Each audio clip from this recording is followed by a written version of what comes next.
Alexander bersaudara, Alon, Oren, dan Tal kini diadili di pengadilan federal New York. 3 orang kaya di bidang properti dan keamanan dituduh melakukan pemerkosaan dan pelecehan seksual. Kejadian ini sudah puluhan tahun terjadi, diduga mereka memancing wanita dengan janji pesta dan liburan mewah. Namun kencan impian berubah jadi mimpi buruk. Kami memperoleh bukti yang digunakan jaksa untuk menjerat saudara-saudara itu atas perdagangan seks, termasuk pesan teks dari terduga korban. Bagaimana reaksi mereka saat polisi memborgol? Selamat datang di Sidebar dari Law and Crime. Saya Jesse Weber. Ngomong-ngomong, saya harus tanya, kalau Anda suka membuat konten, kalau Anda sering mengunggah sesuatu di media sosial, pernahkah Anda bertanya-tanya bagaimana kami bisa membagikan begitu banyak klip tentang cerita-cerita ini dengan begitu cepat? Kami menggunakan sesuatu yang disebut Opus Clip. Editor AI All-in-One ini memudahkan memotong, membuat, dan mengunggah video ke berbagai platform. Opus Clip dengan AI dapat membuat B-roll, mengatur ulang rekaman, dan membersihkan audio. Mudah digunakan. Cukup kunjungi opus.pro Sidebar. Daftar, unggah, dan dalam hitungan menit Anda dapat klip yang sudah diedit, siap untuk TikTok, Shorts, Reels. Opus Clip solusi lengkap Anda. Dengan Opus Clip, produser kami bisa langsung membuat pembaruan ruang sidang viral. Ini alat terkuat untuk berbagi ide dan mengedit profesional. Kunjungi Opus Pro Sidebar untuk gratis seminggu dan diskon 50%. Saat jaksa Distrik Selatan New York mengumumkan dakwaan Alexander bersaudara pada Desember 2024, tuduhannya sangat mengejutkan. Si kembar Oren, Alon, dan kakak mereka, Tal, kini berusia akhir, 30-an diduga telah bekerja sama dalam kejahatan sejak sekolah menengah lebih dari 20 tahun lalu. Dan saya ingin memperjelas sesuatu sebelum kita melanjutkan. Mereka tetap dianggap tidak bersalah sampai terbukti bersalah. Dan meskipun kita akan membahas bukti-bukti ini, dan Anda mungkin akan mengatakan bahwa ini adalah bukti yang cukup memberatkan, saya harus menegaskan hal itu. Mereka belum dinyatakan bersalah pada saat rekaman ini dibuat. Mereka tetap dianggap tidak bersalah sampai terbukti bersalah. Sejak itu, jaksa menuduh mereka memakai kekerasan, penipuan, dan paksaan untuk memperdagangkan dan menyerang puluhan atau bahkan ratusan perempuan dan gadis. Benar. Beberapa dakwaan federal terhadap mereka terkait pelecehan seksual anak di bawah umur. Mereka membagi waktu antara New York City dan Miami, dengan Oren dan Tal berurusan properti jutaan dolar di kedua kota. Alon tidak bekerja di bidang properti. Dia justru masuk manajemen perusahaan keamanan keluarganya. New York Times melaporkan klien mereka, termasuk Kim Kardashian, Kanye West, Jared Kushner, dan Ivanka Trump. Tapi bukan hanya dakwaan federal yang sedang mereka hadapi. Karena setelah persidangan ini selesai, Oren dan Alon menghadapi dakwaan kekerasan seksual di Florida, dan semua saudara laki-laki tersebut telah disebutkan dalam setidaknya 2 lusin gugatan perdata. Ini menurut Times. Penyidik menyatakan saudara-saudara Alexander memakai kekayaan dan pengaruh tidak hanya untuk membujuk, tapi juga menekan korban agar diam. Jaksa federal mengajukan beberapa dakwaan pengganti karena mereka dilaporkan menemukan lebih banyak informasi tentang dugaan kejahatan saudara Alexander, termasuk satu dakwaan beberapa hari sebelum persidangan dimulai. Jadi, saudara-saudara menghadapi 12 dakwaan di sini, konspirasi perdagangan seks, 2 dakwaan eksploitasi seksual anak, 5 dakwaan perdagangan seks dengan kekerasan, penipuan atau paksaan, pelecehan seksual pada korban tidak berdaya, pelecehan seksual berat dengan kekerasan, ancaman, atau zat memabukkan, serta 2 dakwaan membujuk orang bepergian demi aktivitas seksual legal. Menurut dakwaan, selama lebih dari 1 dekade dan pada semua waktu terkait dakwaan ini, Alon Alexander, Oren Alexander, dan Tal Alexander bekerja sama dan dengan pihak lain yang dikenal maupun tidak untuk secara berulang dan dengan kekerasan membius, melakukan kekerasan seksual, dan memperkosa puluhan korban. Saudara Alexander kadang merencanakan penyerangan seksual jauh hari, memikat perempuan dengan janji pengalaman mewah, perjalanan, dan akomodasi, lalu memperkosa atau menyerang mereka secara seksual, terkadang bersama beberapa pria lain, termasuk 1 atau lebih dari Alexander bersaudara. Di waktu lain, saudara Alexander bertemu dan memilih korban mereka secara kebetulan. Seringkali, Saudara Alexander membius kepada korban mereka sebelum menyerang, sehingga korban tidak dapat melawan atau melarikan diri. Sekarang, ketiga saudara ini, Tal, Oren, dan Alan, semuanya mengaku tidak bersalah. Mereka telah membantah semua tuduhan yang diarahkan kepada mereka. Saat jaksa hampir menyelesaikan kasus dan menyerahkannya ke pembela, kita akan menyoroti penangkapan si kembar serta bukti dan kesaksian yang telah diberikan. Karena tidak ada kamera di pengadilan federal, kami akan berusaha menggambarkan kejadian sebaik mungkin. Si kembar Alan dan Oren ditahan di Miami pukul 6 pagi 12 Desember 2024 dan sejak itu tetap di penjara. Silakan lihat.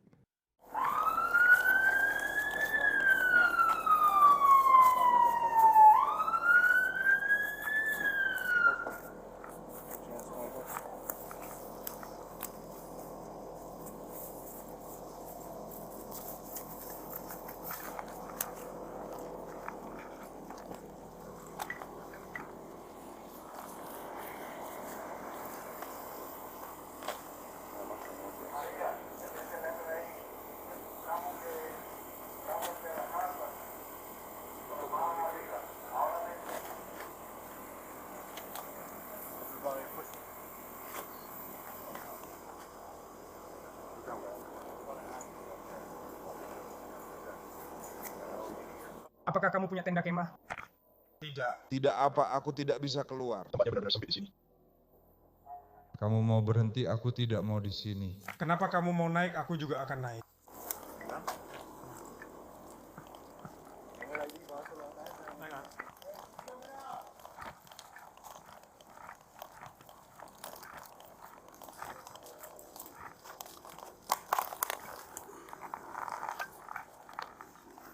ID and phone.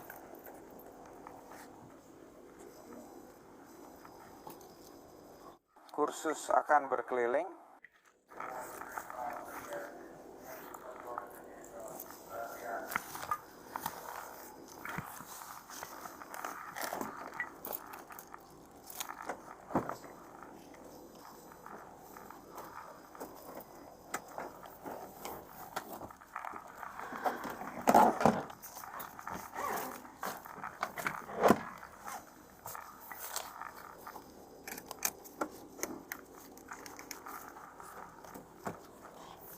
Kedua bersaudara itu memilih diam saat ditangkap, meski sempat bertanya pada detektif saat menunggu di ruang interogasi terpisah. Pagi. Seberapa panjang museum barumu? Seberapa panjang? Sudah panjang. Lanjut. Ini latihan tanpa gula. Oh, saya tahu Anda melihat saya tadi. Nama saya Detektif Alvarez dan ini Detektif Smith. Saya Detektif Alvarez. Saya hanya harus... Bekerja hanya dengan keluarga. Keluargamu seperti siapa? Istri atau anak-anakmu? Mereka kembali di depan kediamanmu tanpa... Mereka ditempatkan di SUV bersama anggota tim mereka. Jadi saya tidak tahu apakah mereka sudah kembali ke sana. Ya, kita sudah jelas. Saya hanya punya beberapa pertanyaan sederhana. Tidak ada alasan untuk mempersingkatnya terlalu banyak. Jelas, FBI, saya juga bukan bagian dari FBI. Kami bekerja untuk Miami Beach. Oke, bersama para detektif di sini di Miami Beach. FBI hari ini menjalankan surat perintah atau menulis kepada kami. Di sini untuk kasus apapun yang sedang mereka selidiki. Kami sedang menyelidiki kasus dari yurisdiksi kami. Oke, kembali ke sebelumnya. Maksud saya, Anda disebut sebagai subjek tahun 2016. Ya, sekitar 31 Desember 2016. Oke. Kami tentu saja akan senang berbicara denganmu jika kamu ingin berbicara dengan kami.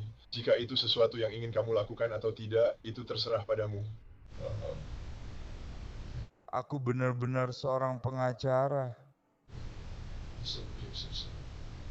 Jadi aku agak menebak itu dari omonganmu. Ya, Aku tidak mengerti, apakah kalian anggota keluarga atau apa yang sudah kalian hadapi dalam beberapa situasi yang sedang kita alami. Jadi jelas kamu bilang bahwa kamu memang punya pengacara dan kamu memang ingin didampingi secara benar, kan? Ya. Oke. Saya tidak akan bacakan hak-hak Anda dan satunya. Kamu akan dibantu, semua akan selesai. Kita perlu buat laporan, oke? Apakah kamu punya pertanyaan untuk saya yang bisa saya tanyakan untukmu? Sejauh yang saya tanyakan, ya. Kamu bisa memberitahu saya apa pendapatmu tentang itu? Ya, jelas, Yang Mulia. Hanya supaya Anda tahu, yang bisa saya katakan adalah saya tidak bisa memberikan detail apapun karena jelas kami memilih untuk berbicara kepada kami, tentu saja. Dan itu memang benar. Namun dari wilayah kami Anda pasti akan ditangkap. Kami punya tuduhan kekerasan seksual. Surat perintah penangkapan hanya dimasukkan ke sistem di negara bagian. Jadi surat perintah ini masuk ke sistem. Untuk kejadian yang mana? 31 Desember 2016. Saya tidak bisa memberikan detail lebih lanjut karena kami semua sudah membicarakannya, jadi saya tidak bisa memberikan detail lebih lanjut tentang itu, oke? Tuduhan yang dibuat oleh seorang wanita muda yang terjadi pada waktu itu di hari itu. Dan kami melihat surat perintah penangkapan untuk Anda dan saudara Anda untuk kasus khusus itu. Dan surat perintah tersebut diberikan oleh hakim. Ya. Wilayah hukum kami benar?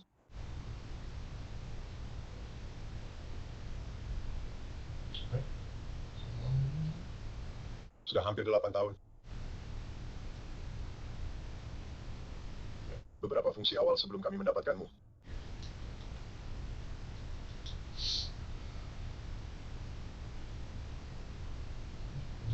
Tidak bisa membagikan info lebih lanjut.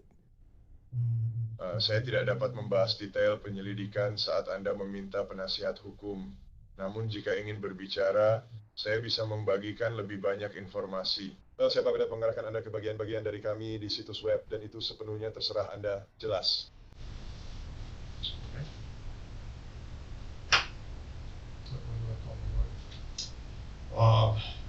Kami akan menyusun berita acara penangkapan Anda.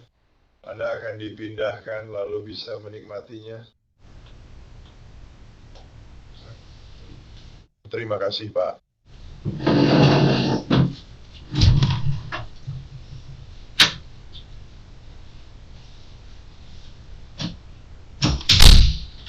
Sekarang agak sulit untuk didengar, tapi Alan sepertinya bertanya tentang insiden spesifik apa yang dituduhkan kepadanya, dan para petugas memberitahunya bahwa itu terkait dengan sesuatu yang terjadi pada malam tahun baru 2016. Tapi mereka tidak bisa mengatakan lebih banyak lagi, karena Alan telah menggunakan haknya untuk didampingi penasihat hukum. Mereka harus berhenti berbicara dengannya. Saat menunggu di ruang wawancara lebih dari 2 jam, Alan beberapa kali tampak tertidur di kursi, lalu meregangkan badan dan berjalan-jalan di ruangan.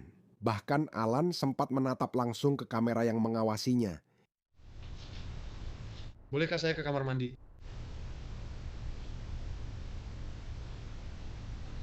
Kamar mandi.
Hai, ya tunggu sebentar.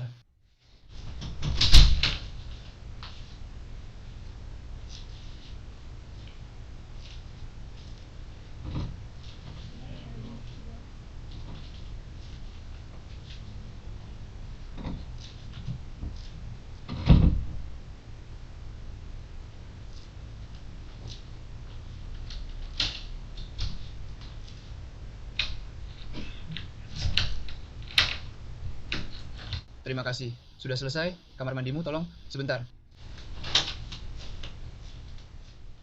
Saudara kembarnya, Oren, juga ditahan di dekat sana.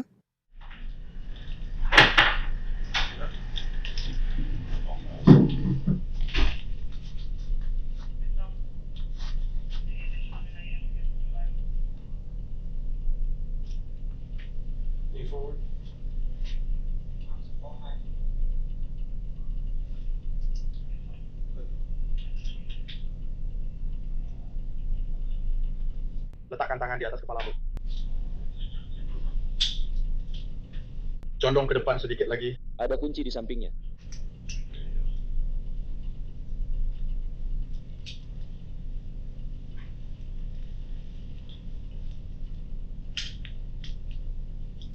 Oke, silakan duduk.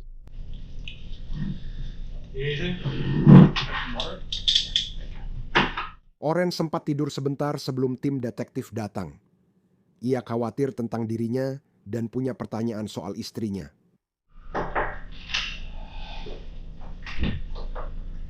Oren, ya saya Jessica. Hai, saya detektif Allison. Kamu mau air, kopi, atau lainnya? Air hangat, air hangat. Itu kamera aku.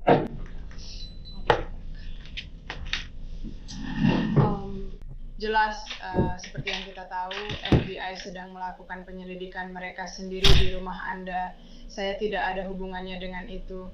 Sebenarnya saya di sini untuk bicara dengan Anda tentang tuduhan yang pernah diajukan terhadapmu beberapa waktu lalu. Kalau Anda ingin membicarakannya, kita bisa lanjutkan.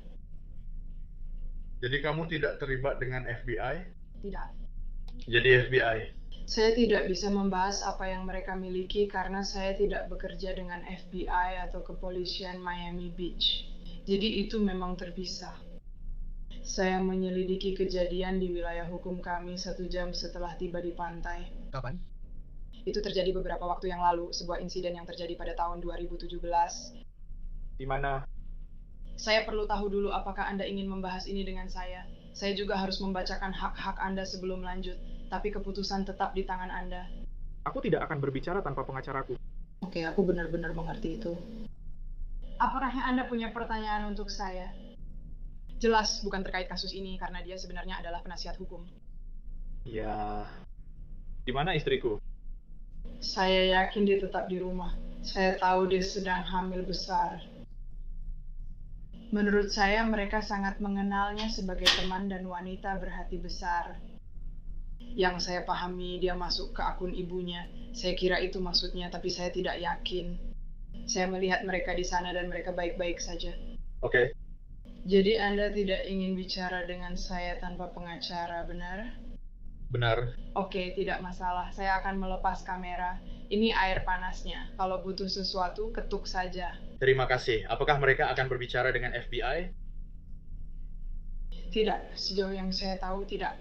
Tidak, saya tidak tahu bagaimana itu akan berkembang. Sekali lagi, saya tidak tahu. Apakah kita tahu kenapa saya ditangkap? Ini tidak, saya tidak bisa bicara apapun denganmu. Karena kamu tidak mau bicara dengan saya juga tidak bisa membicarakan ini denganmu. Saya tahu. Saya hanya tanya kenapa ditangkap. Kita tidak bisa membahasnya sekarang. Kalau mau bicara, aku harus bacakan hak Miranda dulu, baru bisa diskusi lebih lanjut. Karena itu tidak dilakukan, aku tidak bisa membahasnya. Tapi apakah saya ditangkap oleh Departemen Kepolisian saya sendiri? Saya tidak ditangkap oleh FBI. Seperti yang saya katakan, FBI punya urusan yang sama sekali berbeda dan saya tidak terlibat di dalamnya. Jadi saya tidak bisa bicara, saya tidak tahu. Saya sama sekali tidak terlibat dalam penyelidikan FBI karena saya bukan FBI. Saya hanya dari Miami. Oke. Baiklah, terima kasih. Kehamilan istri Oren kembali dibahas di sidang jaminan. Ini, Yang Mulia, istri saya hamil 9 bulan dan bisa melahirkan kapan saja.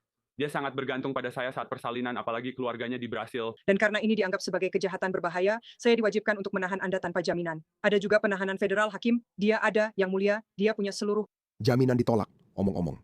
Sekarang, di satu momen, salah satu detektif kembali ke ruang wawancara untuk menanyakan kepada Oren tentang pengacaranya.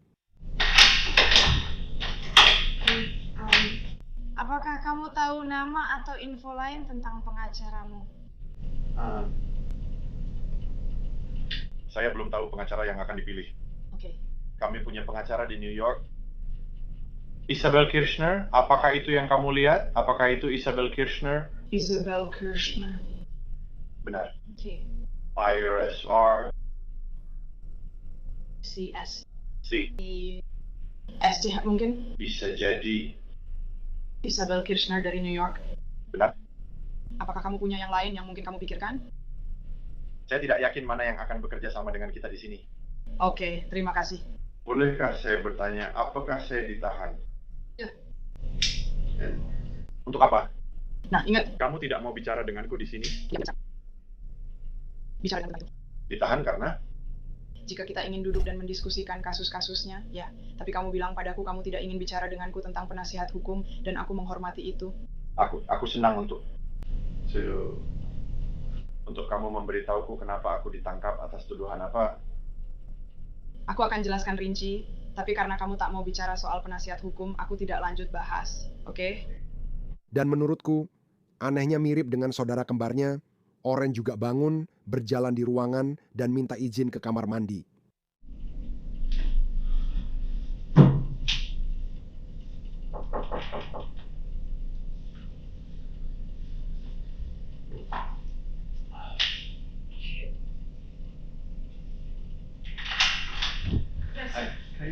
Tunggu sebentar, aku akan panggil bantuan. Terima kasih.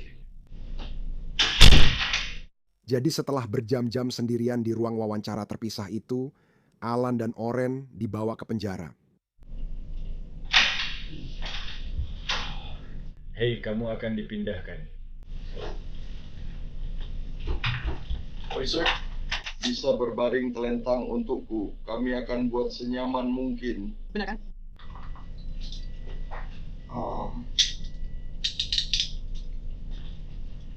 Ini.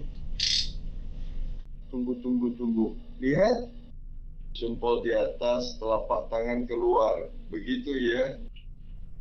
Jadi itu nyaman kan?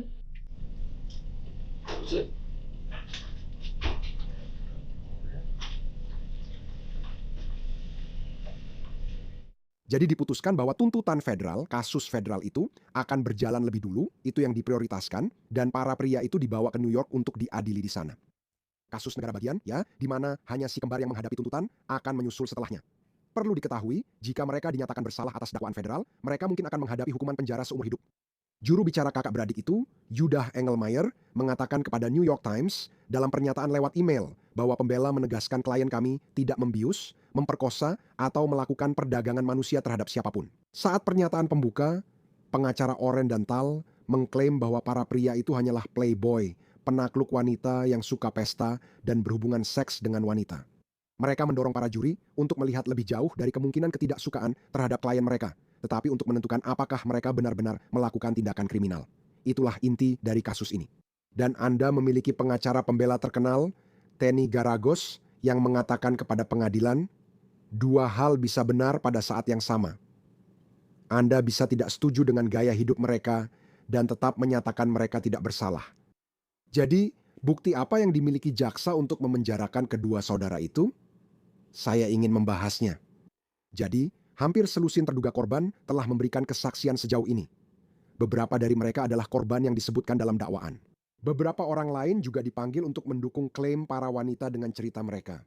Jaksa penuntut ingin menunjukkan pola manipulasi dan pelecehan yang penting untuk dakwaan federal. Kamera tetap dilarang. Jika Anda mengikuti liputan kami tentang Didi, pasti sudah tahu soal itu. Pengadilan merilis foto dan pesan teks sebagai barang bukti untuk memperkuat kasus jaksa. Kita akan membahas dari situ. Beberapa pesan itu berasal dari wanita pertama yang bersaksi melawan saudara-saudara bernama samaran Katie Moore. Pada bulan Juni 2012 Katie, yang mengatakan bahwa dia adalah seorang mahasiswi berusia 20 tahun, sangat senang diundang ke sebuah acara kumpul-kumpul untuk menonton final NBA di apartemen aktor Zac Efron. Untuk memperjelas, Efron tidak dituduh bersalah dalam kasus ini, namun dia pernah difoto bersama saudara-saudara terkenal di dunia pesta New York. Katie mengklaim dia menuduh bahwa dia dibius dan diserang setelah pesta itu. Ada percakapan pesan teks yang tampaknya dia lakukan dengan dua teman pria berbeda yang dimasukkan sebagai barang bukti. Pertama, saya ingin menunjukkan pesan dengan Nicholas. Katie tampaknya menulis, Ainsley pergi ke pesta kolam renang Ganzafore dan bertemu dengan pria ini, Tal Alexander atau siapapun namanya. Rupanya, dia dan saudara-saudaranya dikenal karena perusahaan properti besar mereka. Dia dan Ains sudah sering ngobrol minggu ini dan sempat bertemu tadi malam. Pria ini berteman dengan Zac Efron dan mengundang Ainsley. Dan Ainsley butuh teman, tapi kami akan jadikan ini urusan kerja, LOL. Beberapa hari kemudian, Katie mengirim pesan ke Nicholas berisi tautan artikel dan nama Alan. Nicholas bertanya, "Itu apa?" Katie menjawab, "Kamu sudah baca belum? Alan itu pria dari Kamis malam. Aku sudah tahu dari Ainsley bahwa dia punya saudara kembar. Itu dia, menjijikkan." Nicholas langsung berkata, "Laporkan dan penjarakan saja dia." Dia membalas, "Aku cuma ingin melupakan dia dan saudaranya, dan aku ingin mereka juga melupakan aku." Dia bilang, "Atau kamu bisa persetan dengan mereka, hancurkan hidup mereka, dan penjarakan mereka." Dia kirim emoji sedih dan bilang, "Aku nggak bisa." Saat dia bertanya kenapa tidak, Katie menjawab, "Karena aku nggak mau orang tuaku atau siapapun tahu, itu pasti membuat mereka sangat sedih. Sekarang, aku harus memberitahumu, pertama-tama, ketika kamu berurusan dengan klaim dari bertahun-tahun yang lalu, hal pertama yang biasanya ditanyakan adalah, jadi, apakah kamu pernah memberitahu siapapun bahwa ini terjadi?" Pesan teks yang dari waktu kejadian dan diduga terkait kejadian ini merupakan bukti kuat. "Aku ingin kembali ke sini." Nicholas bilang, "Mereka akan mendukungmu. Ini bukan salahmu. Bukankah Law and Order SVU sudah mengajarimu sesuatu?" Dia mengirim pesan, "LOL konyol, aku tahu. Biasanya aku juga berpikir begitu, tapi saat benar-benar mengalaminya rasanya berbeda." Tanggapannya hanya penuh tanda seru. Jadi dia bertanya, apakah dia mau datang ke pesta peluncuran bersamanya. Dan ketika dia bilang tidak, dia membalas pesan, "Jangan marah ya." Selain itu, jika dia bebas tanpa hukuman, tampaknya sisa pesannya disensor. Sekarang, tidak jelas apa kelanjutan kalimat itu, tapi kemudian pesannya adalah, "Menurutmu, apa yang akan terjadi sekarang setelah dia punya jutaan dolar dan namanya dipertaruhkan?" Nicholas bilang, "Jika kamu mengatakannya sekarang, ada bagian lain yang juga tampak disensor." Nicholas berkata, "Aku punya pesan suara dari malam saat kamu meninggalkanku yang tidak masuk akal."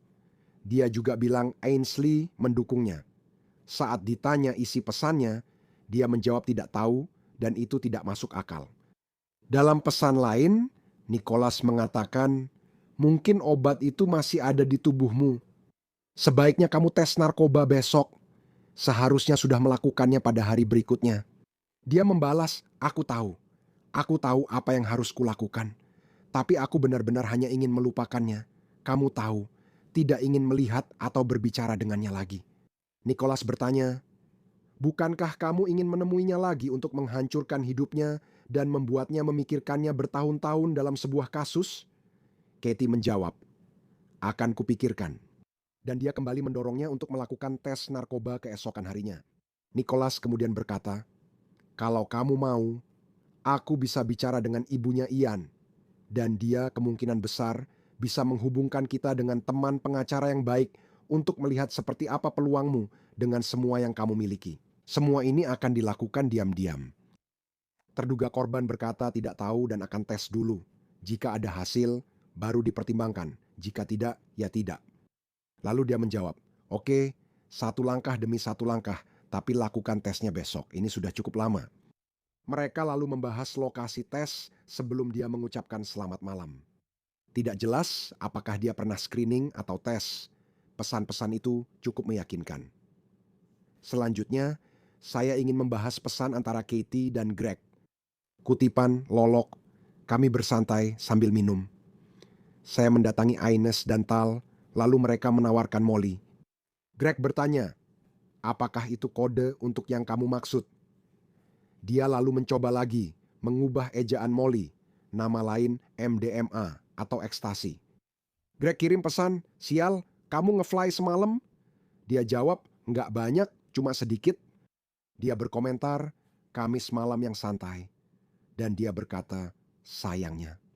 Jadi dia menyuruhnya untuk lanjut. Ngomong-ngomong, itu bisa jadi masalah kan? Jika seseorang sengaja mengonsumsi obat, itu terkait kredibilitas dan bertentangan dengan anggapan kamu tidak setuju atau tidak tahu apa yang terjadi.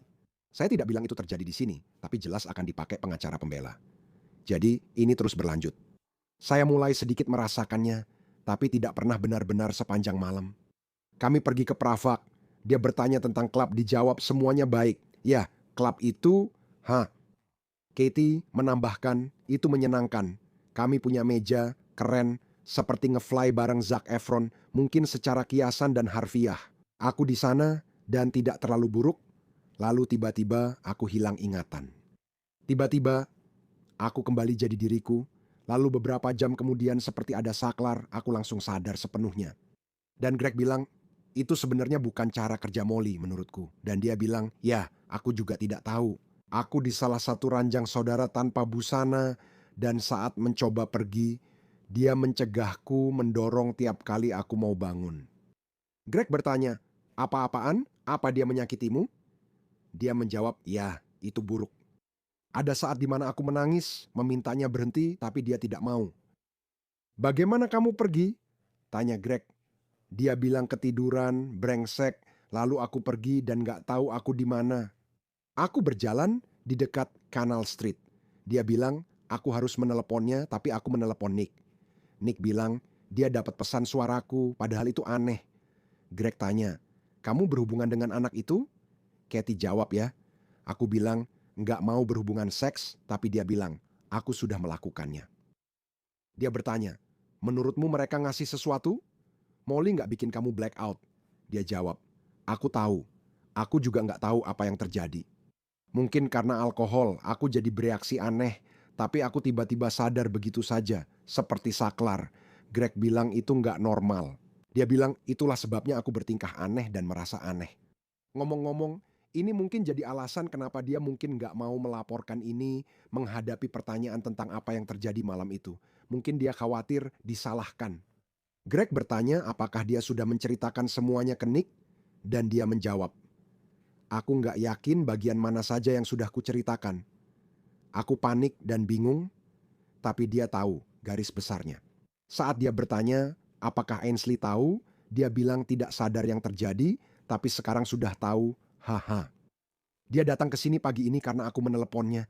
Pagi ini aku benar-benar ingin mati, tapi tolong rahasiakan itu ya. Maksudku, jangan bilang siapa-siapa, dan dia menjawab, jelas. Sekarang, di pesan lain, Katie bilang belum bicara dengan Elliot sejak Kamis. Belum jelas siapa Elliot, tapi dari pesan-pesan, dia tampaknya teman sekamar korban yang diduga. Greg kirim pesan, mungkin dia tahu soal kamu ke rumah Zac Efron karena baca percakapan kita, dan aku masih heran kenapa dia lakukan itu. Katie membalas, dia hanya membaca soal memar dan bekas tangan. Aku yakin dia pikir ada yang salah, karena aku naik ke tempat tidur sekitar jam 5.30 pagi, nggak ganti baju, cuma meringkuk loel. Beberapa minggu setelahnya, Juli, Katie kirim pesan ke Greg. Aku akan ke acara di Olives untuk kerja, Alexander Brothers hadir. Greg bilang, jangan pergi. Dia bilang sudah memberitahu beberapa hari lalu kalau akan datang dan aku kerja di sana. Kata Greg, bilang saja kamu kurang sehat. Katie bilang, kita akan makan, minum, berbaur dengan profesional muda, foto-foto, dan sebagainya. Saat dia bilang, kedengarannya tidak terlalu sepadan, dia membalas, lihat, masalahnya adalah aku tidak mau. Ini menghalangiku melakukan hal-hal yang ingin aku lakukan. Dalam percakapan itu, dia bilang ingin menghadapi dia juga. Katie melanjutkan, aku rasa aku akan pergi. Hanya saja menyebalkan mereka akan ada di sana. Greg berkata, kamu akan mengatakan sesuatu? Kamu bahkan tidak ingin membuat keributan di acara itu. Dia menjawab, tentu saja tidak. Aku akan menghindarinya kecuali dia mendekatiku. Kalau begitu aku akan bersikap dingin. Dia bilang temannya Ainsley juga akan ada di sana. Ini sangat mengerikan untuk dilihat tertulis, diduga setelah serangan ini. Tapi saya beritahu Anda di kursi saksi menurut laporan NBC New York. Ketika bersaksi dia ingat di klub, lalu terbangun di ranjang apartemen asing. Dia bersaksi, kutip, berikutnya yang saya ingat adalah tiba-tiba sadar dan berbaring telanjang di tempat tidur, sementara Alon juga telanjang berdiri di atas saya. Saat itu saya tidak tahu apa yang terjadi. Saya bilang, tidak mau berhubungan seks, tapi dia berkata saya sudah melakukannya. Itu sangat mengejutkan dan membuat saya terpukul, seolah semuanya runtuh. Dan dia mengklaim pada saat itu Alon tertawa di wajahnya sebelum kembali melakukan kekerasan seksual terhadapnya. Dia juga bersaksi bahwa Tal pada satu titik masuk ke dalam ruangan, tapi tampak, kutip, sangat cuek, tidak melakukan apapun untuk membantunya. Avishan Bojnout, saksi penuntut, mengklaim melihat seorang wanita asing diperkosa oleh Tal dan salah satu si kembar di rumah di Hamptons, Mei 2009. Dia bilang melihat Tal, kutip, menyeret wanita yang, kutip, tidak berjalan sendiri ke area kolam renang. Dia bersaksi mendengar wanita itu berteriak dan meminta tolong saat diperkosa di bak air panas. Saksi mengaku takut ikut campur, tapi ia menulis pesan dengan eyeliner di pintu kamar saudara-saudara itu. Salah satunya bertuliskan pemerkosa dan satunya lagi kamu harus minta maaf. Foto pesan itu ditunjukkan ke juri. Dia mengaku tak menelepon 911 dan diperingatkan teman bersama bahwa saudara Alexander sangat berkuasa.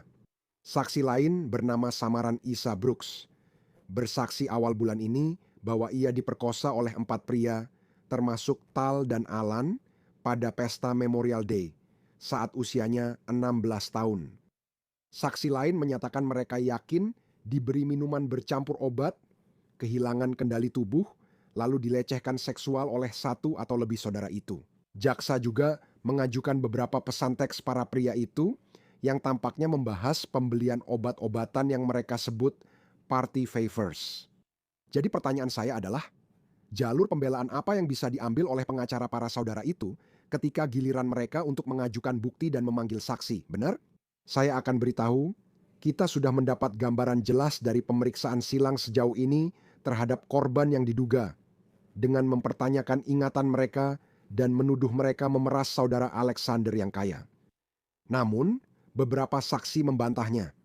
Malin Garrett, yang juga menggugat secara perdata, mengaku diperkosa Alan dan Aspen pada 2017 saat usianya 17 tahun. Pembela menyebut tuntutan ganti rugi sebagai upaya mengeruk uang, merujuk pada gugatan perdata. New York Times melaporkan Garrett bersaksi ayahnya miliarder, jadi dia tidak butuh uang itu. Dia bilang menggugat karena mereka mengambil sesuatu darinya yang tak ingin ia berikan, jadi sekarang dia ingin mengambil sesuatu dari mereka yang juga tak ingin mereka berikan. Dugaan korban lain, Lindsay Akri, mengaku Tal memperkosanya di rumah di Hamptons. Dia bersaksi bahwa ia memutuskan menggugat setelah mendengar pengacara pembela menyebut penuduh sebagai pemburu harta dan penipu. The Times melaporkan dia mengatakan ke pengadilan, melakukan itu pada perempuan yang berani menuduh pelecehan seksual adalah kejam dan mengerikan.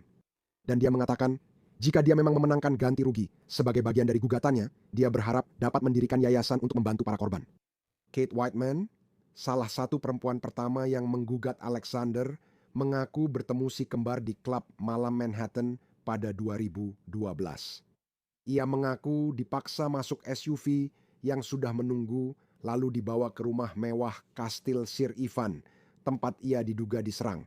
Begini ceritanya. Dalam sebuah kejadian yang tak terduga dan sangat menyedihkan, Whiteman tidak akan memberikan kesaksian di pengadilan federal atau di pengadilan manapun. Dia ditemukan meninggal di Australia tahun lalu.